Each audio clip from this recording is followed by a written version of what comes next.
Hello everyone, my name is Pixlriffs and welcome to a video I didn't expect to make quite so soon. The Mojang team have released a few sneak peeks at new content via Twitter, and today we got our hands on Minecraft Snapshot 16W20A, the first development snapshot for Minecraft 1.10. And yes, it's called Minecraft 1.10, not Minecraft 2.0, that's not how version numbers work. Consider the desert. Home to remote groups of villagers, the occasional desert temple, a few dust bunnies, and not much else.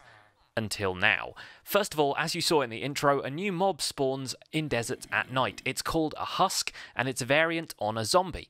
I get a kind of desert mummy vibe from it, and it'd be awesome to see these guys lurching out of a desert temple. While regular zombies burn in the sunlight, Husks won't, and if they manage to hit you, they inflict a 13-second hunger debuff. Nasty stuff.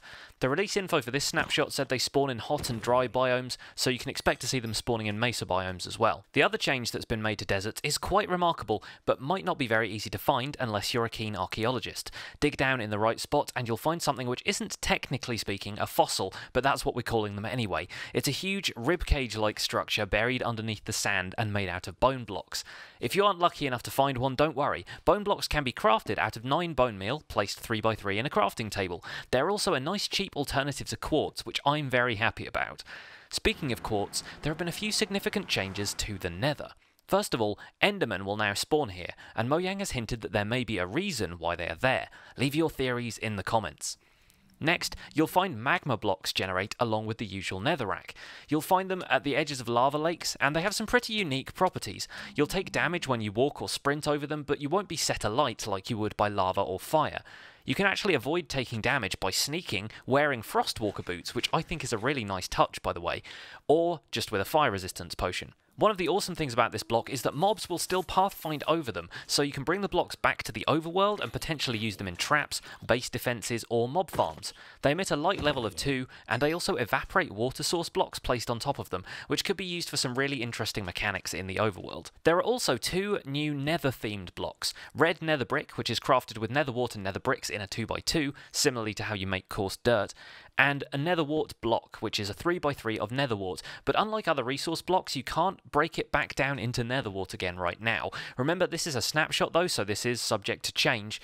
As a builder, I'm always excited when we get new blocks to play with, and I think these new additions look great with the new bone blocks and the old nether brick. Along with the new variant of zombies comes a variant of skeletons called a stray.